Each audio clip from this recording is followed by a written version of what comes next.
이 시간 우리에게 주시는 하나님의 말씀은 구약 성경 여호수아 14장 6절에서 12절까지의 말씀입니다. 제가 가진 성경으로 구약 성경 341쪽입니다.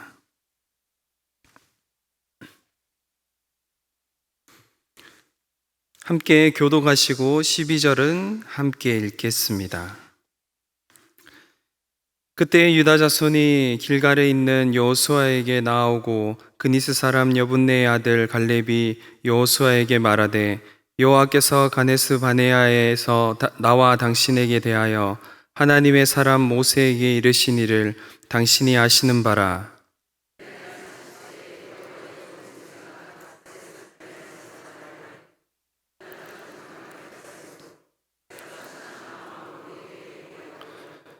나와 함께 올라갔던 내 형제들은 백성의 간담을 높게 하였으나 나는 내 하나님 여호와께 충성하였으므로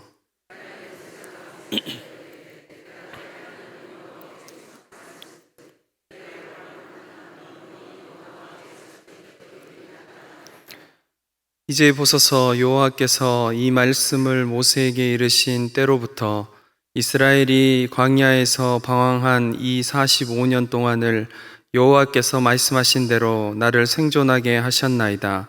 오늘 내가 85세로되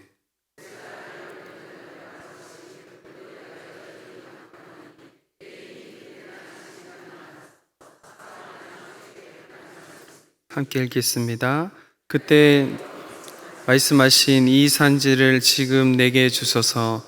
당신도 그날에 들으셨거니와 그곳에는 아낙 사람이 있고 그 성읍들은 크고 견고할지라도 여호와께서 나와 함께 하시면 내가 여호와께서 말씀하신 대로 그들을 쫓아내리이다 하니.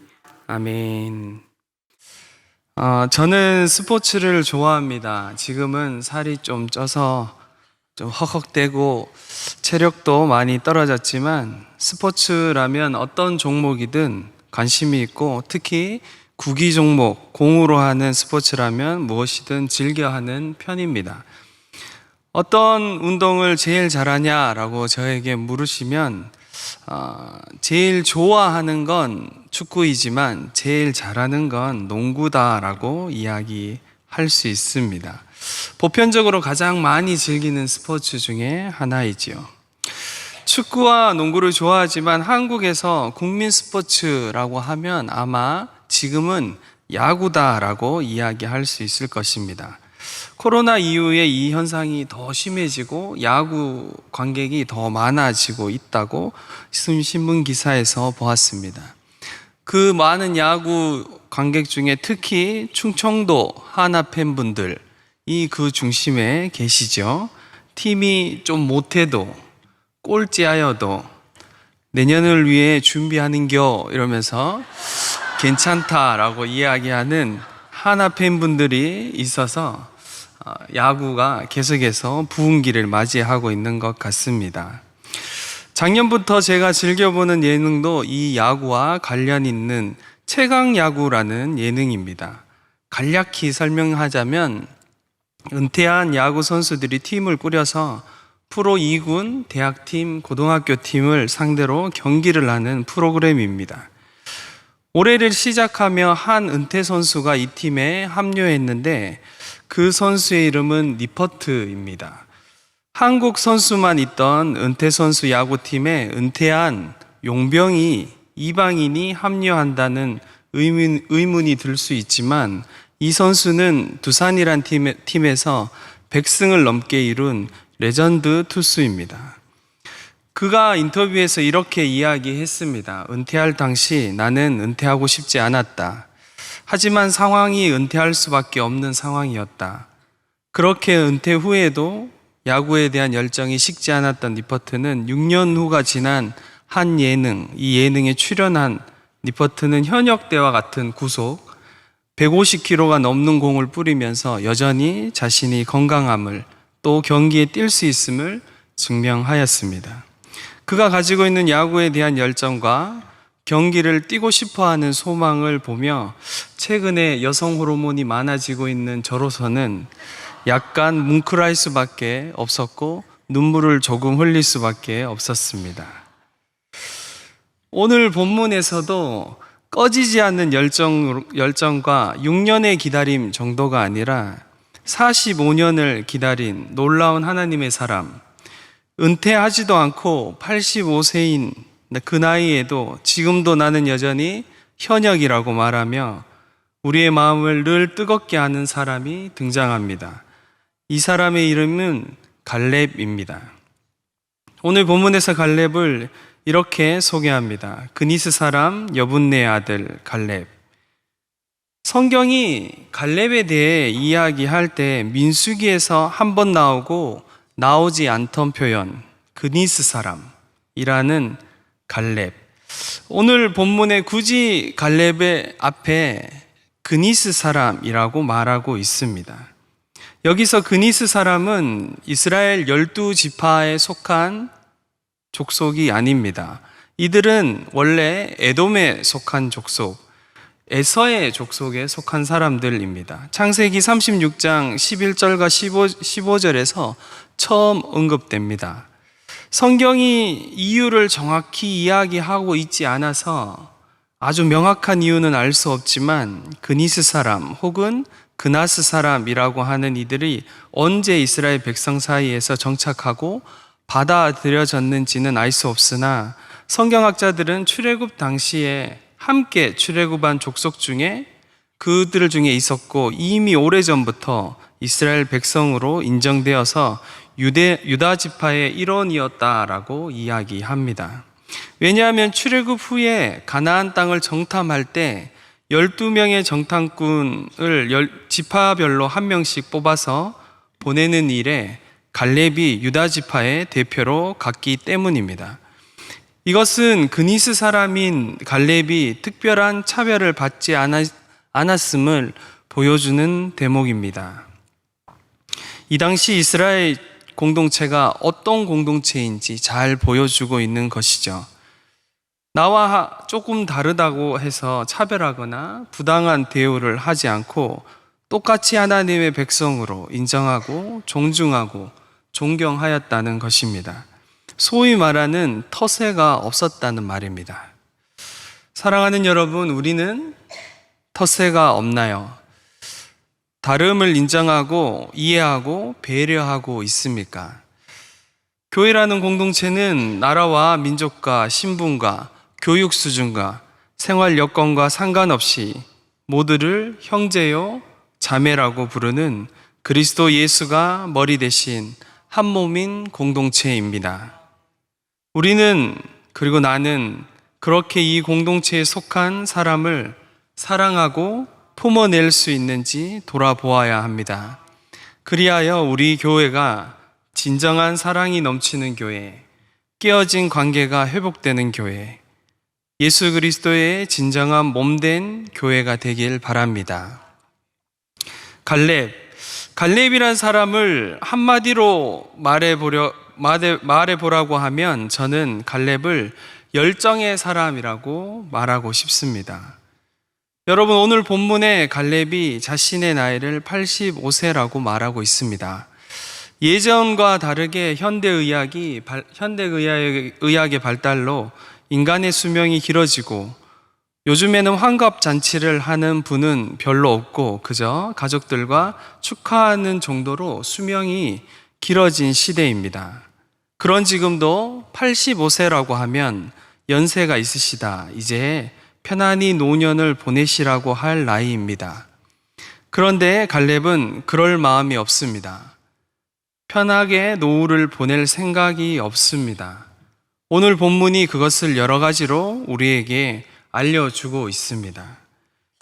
6절의 시작이 그때입니다. 그때는 이스라엘이 가나안 정복 전쟁을 어느 정도 큰 덩어리로 해서 6년 정도 지난 시점입니다.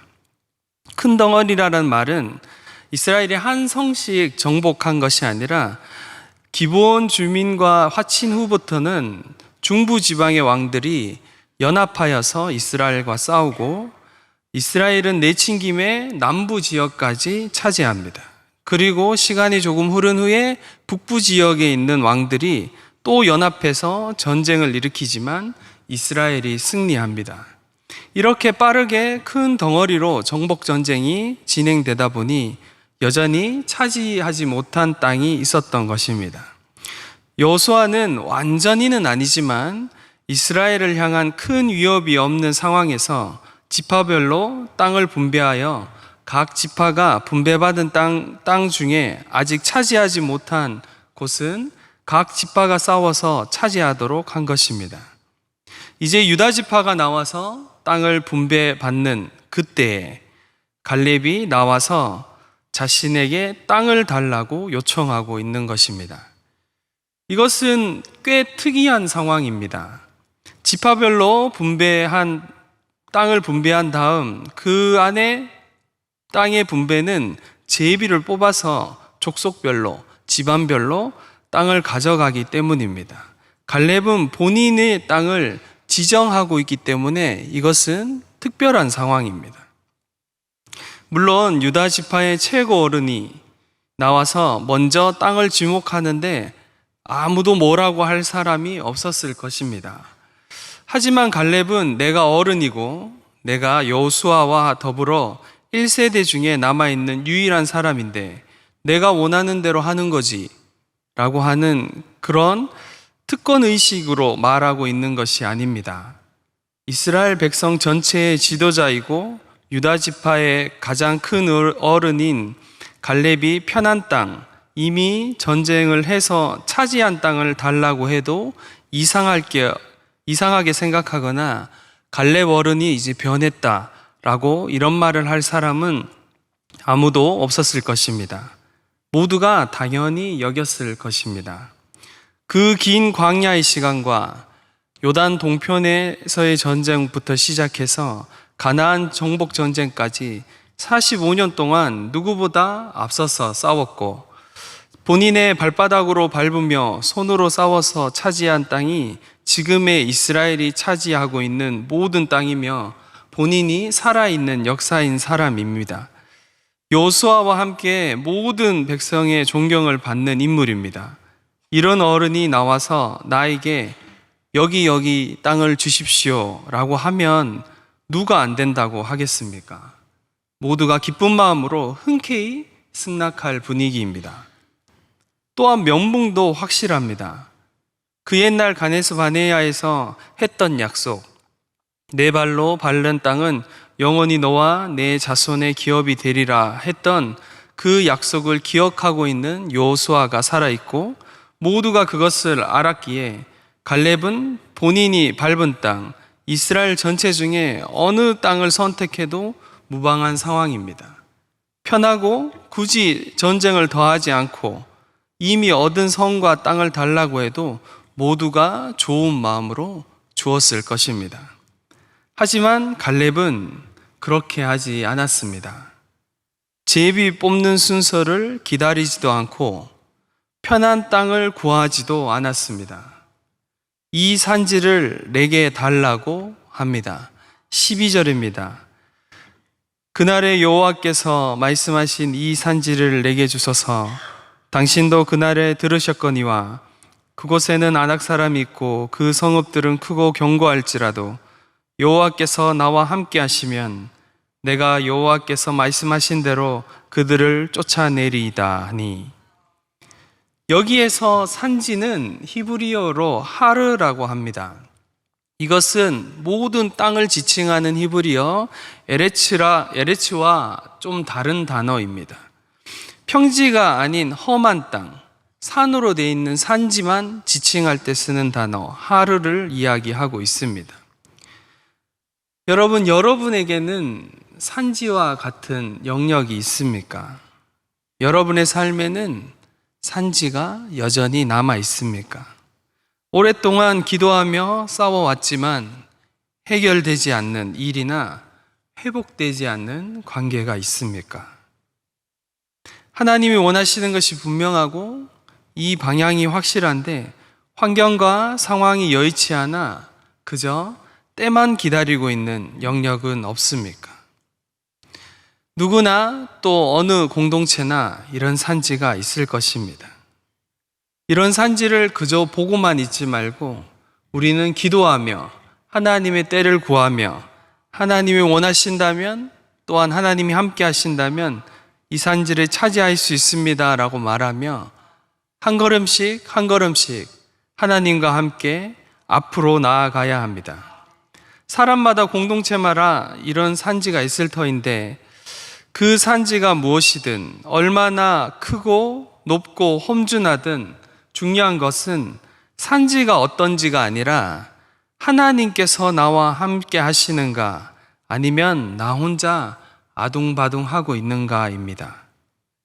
하나님이 함께 하시지 않으시면 어떤 평지도 우리에게 어려움이 될 것입니다. 하지만 하나님께서 함께 하신다면 험준한 산지도 문제가 되지 않습니다. 우리에게 가장 중요한 것은 하나님의 함께 하심입니다.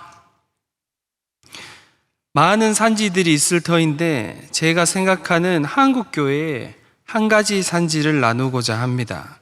그 산지는 기도입니다.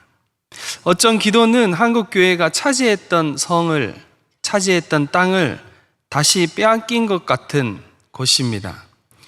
지금 한국교회는 정말 기도하지 않습니다. 하나님께 나아가 매달리지 않습니다. 그리고 기도가 너무 나의 삶의 영역에만 머물러 있습니다. 나의 삶에 문제가 없으면 기도하지 않고 하나님도 찾지 않습니다. 하나님 앞에 나아가서 기도할 이유가 없으니 기도하지 않게 되고, 혹 문제가 생기더라도 그것은 나의 삶의 영역에만 머물러 있으니 기도의 영역이 확장되지 않습니다. 그래서 늘 나의 기도 제목으로만, 나의 가족만, 나의 어떤 것만 들고 하나님 앞에 나아가 기도하게 되는 겁니다. 한국교회가 하나님의 은혜로 눈부신 성장을 하였습니다. 믿음의 선배들이 교회를 개척하며 판자교회, 청막교회를 개척해서 6.25와 그 어려운 시절을 다 보내며 여름에는 덥고 겨울엔 추운 예배당에서 목이 터져라 기도하며 찬양을 부르고, 주일 예배에 와서 성도들을 보면 그렇게 기뻤던 그 시절, 수련회를 한다고 짐을 바리바리 싸들고 고생을 사서 하며 물도 제대로 나오지 않고 씻는 것도 어려운데 뭐가 그렇게 좋은지 함께 웃고 함께 부둥켜 안고 울며 기도하던 그 시절을 지나 한국교회는 성장하였습니다. 그렇게 성장한 한국교회가 위기라고 합니다. 청년들과 다음 세대는 점점 줄어가고 교회 학교가 없는 교회가 얼마나 많은지 모릅니다. 신학교에는 지원자가 줄어 학교 운영은 물론이고 교회마다 전도사님을 구하기 어려워져 가고 있습니다. 오늘 말씀을 준비하며 하나님께서 저에게 개인적으로 주신 마음이 한 가지 있는데, 그것은 오늘 말씀을 통해 우리 성도들의 마음을 불편하게 하는 것입니다. 제가 우리 청년들에게 말씀을 전할 때는 청년들을 꽤 불편하게 합니다. 거룩함의 기준을 낮추지 마라. 세상의 기준을 따르지 말고 하나님의 나라의 기준을 따라 살아라. 죄와 피 흘리기까지 싸워라. 타협하지 마라. 타협하는 것은 후퇴다. 이런 이야기를 하며 막 도전합니다. 그런데 오늘만은 우리 성도님들 모두가 갈렙을 기준으로 85세 이상이 아니시면 다 청년이다 라고 생각하고, 이런 마음으로 청년 사역만 하는 목사가 여러분을 청년들이라 라고 생각하고 말씀을 전하라는 마음 주셨습니다. 사랑하는 여러분, 세상은 다 나밖에 모릅니다. 나만 잘 되고 내 가족만 괜찮으면 되고 나만 괜찮으면 상관없다라고 말합니다. 그리스도인은 세상의 기준을 따라 사는 사람이 아닙니다. 나만 괜찮으면 괜찮은 건 그리스도인의 삶이 아닙니다. 85세에 여전히 청년인 갈렙은 편한 땅, 쉬운 땅, 어렵지 않은 일, 그런 것이 아니라 어렵고 험하고 체력적으로 부담이 되고 만만치 않은 산지를 내게 주십시오. 여호와께서 나와 함께 하시면 내가 그들을 쫓아내리라 말하며 하나님의 부르심을 따라 나아가고 있습니다. 여러분, 이 나라를 위해, 조국 교회를 위해, 다음 세대를 위해 기도하지 않으면 누구도 기도하지 않습니다. 내가 기도하지 않으면 그 누구도 기도하지 않습니다. 지금은 청년들과 다음 세대에게 가르치기 어려운 것이 나의 영역을 넘어 나라를 품고 열방을 품고 나와 상관없는 사람들을 향해서 하나님의 마음으로 기도하는 것입니다. 나에게 집중하는 시대에 하나님 나라와 온 민족을, 이 나라를 위해 기도할 사람은 누구입니까? 오늘 말씀을 통해 하나님께서 우리에게 도전하십니다. 오늘 갈렙과 같이 나에게 고백하며 자신의 삶을 드릴 사람이 여기에 있는가? 40세나 85세나 여전히 하나님을 향한 나의 심장은 뜨겁게 뛰며 온전히 하나님만 쫓을 사람이 누구인가? 이 말씀 앞에 설 자가 누구인가? 하나님 앞에 다시 한번 기도의 무릎을 꿇고 하나님의 나라와 의를 구하며 이 나라와 조국 교회를 바라보며 조국이 안심하라, 내가 있다. 조국이 안심하라, 기도하는 백성은 망하지 않는다. 이렇게 기도할 기도의 용사가 누구입니까? 이렇게 물으시는 하나님의 말씀에 굳어지고 딱딱한 심령이 아닌 꺼지지 않는 하나님의 불을 품고 기도하는 저와 여러분 되길 바랍니다. 한 기도의 용사를, 한 하나님의 사람을 소개하고 말씀을 마무리하고자 합니다. 이 청년은 1930년생이십니다. 말띠이십니다. 올해로 만 94세가 되신 권사님이십니다. 제가 포항에서 사역할 때도 청년부만 사역했는데 화요일에 우리 교회에서 하는 시니어 대학과 같은 프로그램을 그 교회에서도 하였습니다. 그 담당 목사님께서 어르신 중에 교회 버스 타기 어려운 코스에 있는 분들 몇 분을 태워오는 사역을 부탁하셨습니다. 청년부 전도사였지만 그 시간에 가능해서 차량 운행을 섬겼습니다.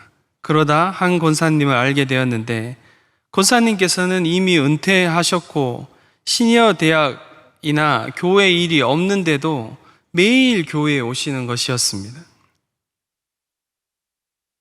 매일매일 교회에 오시면서 당시 그 교회를 오려면 가장 가까운 버스 정류장에서도 10분 이상 걸어야 했고 권사님은 버스도 타시지 않고 매일 왕복 1시간씩 되는 거리를 걸어서 교회를 오셨습니다.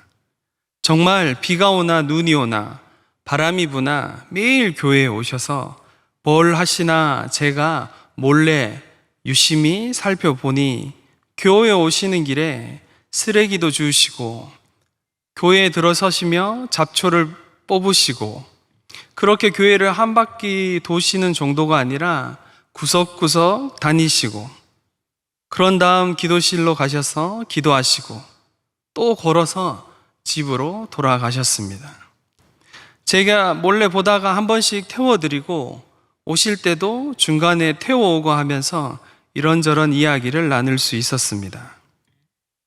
포항 토박이이셨고 일제시대, 6.25 다 거치시면서 저에게 여기가 예전에 온통 산이고 들이었다고 막 설명하시고 이제 남은 친구가 3명 정도밖에 없다라고 그러면서 한 친구를 또 보내는 통화도 저와 함께 전화통화도 하셨습니다. 그리고 몇 해 전에는 큰아들도 먼저 보내셨다라고 덤덤히 말씀해 주셨습니다. 저도 권사님에게 굳이 너무 굳은 날씨에는 교회에 오시지 마시고 집에서 기도하시라고 이야기 드리고 혹시 갑자기 눈이 오거나 비가 오거나 하면 그래서 부를 사람이 없으면 저에게 전화하시라고 알려드리기도 하였습니다. 그러면서 제가 한 가지 권사님에게 질문하였습니다. 권사님, 그런데 왜 그렇게 매일 교회 오시나요? 예배 있는 날만 오셔도 괜찮은데, 연세도 많으시고 힘드신데 집에서 기도하고 하셔도 괜찮을 텐데 왜 그렇게 오시나요? 권사님께서 이렇게 대답하셨습니다. 살라고 가요. 살라고. 교회 안 가면 죽을 것 같아서 그래서 그러지. 그래서 살라고 가요. 사투리입니다. 사랑하는 여러분, 여러분은 살아가고 계십니까? 아니면 죽어가고 계십니까? 권사님께서는 하나님의 나라를 소망하며 하루하루 영원한 생명을 품고 하루하루를 살아가고 계셨습니다. 그리스도인은 죽어가는 사람들이 아니라 오늘을 살아가는 사람들입니다. 영원을 살아가는 사람들입니다. 사랑하는 성도 여러분, 오늘을 살아가십시오. 매일 하나님이 주시는 생명으로 살아가며 성령께서 붙드심으로 기도하며 매일매일 하나님과 동행하다 어느 날 하나님이 부르시면 온전하며 진정한 생명으로 영원을 살아가는 저와 여러분 되기를 간절히 바랍니다. 기도하시겠습니다. 사랑하는 주님, 우리 사랑하셔서 생명 주신 하나님, 우리는 매일매일 우리의 육체가 연약해져 가지만 우리의 속사람은 매일매일 강건해지며 예수 그리스도를 닮아가는 삶으로 나아가게 하여 주시옵소서. 성령님, 이것이 나의 힘, 나의 어떤 것이 아니라 하나님의 붙드심과 성령의 충만하심으로 되는 것임을 알기에 성령님의 도우심을 구하오니 주님, 우리의 연약함을 긍휼히 여기사 우리를 붙잡아 주시고 우리를 새롭게 하여 주시옵소서. 그리하여 우리 모두가 갈렙과 같이 기도의 용사로 하나님의 사람으로 여전히 하나님이 찾으시는 사람으로 삶을 드리며 우리 호흡이 다하는 그날까지 하나님과 동행하는 삶 살아내는 우리 모든 성도들이 될 수 있도록 은혜를 부어 주시옵소서. 감사를 드리며 예수 그리스도의 이름으로 간절히 기도드립니다.